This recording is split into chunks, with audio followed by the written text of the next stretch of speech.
દર્શક મિત્રો, જીપીકે ન્યૂઝમાં આપ સર્વનું હાર્દિક સ્વાગત છે। હવે જોઈએ અગત્યના સમાચાર।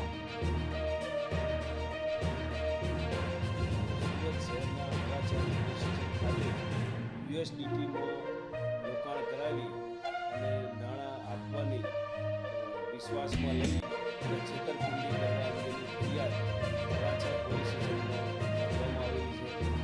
સમગ્ર ઘટનાની હકીકત જોતા આ કામના ફરિયાદી તેમના મિત્ર મારફતે યુએસડીટીમાં નાણાં રોકવા બાબતે બે આરોપીઓ ચેતનભાઈ રંગાણી અને કમલેશભાઈ ક્યારા નામના બંને આરોપીઓએ ફરિયાદીને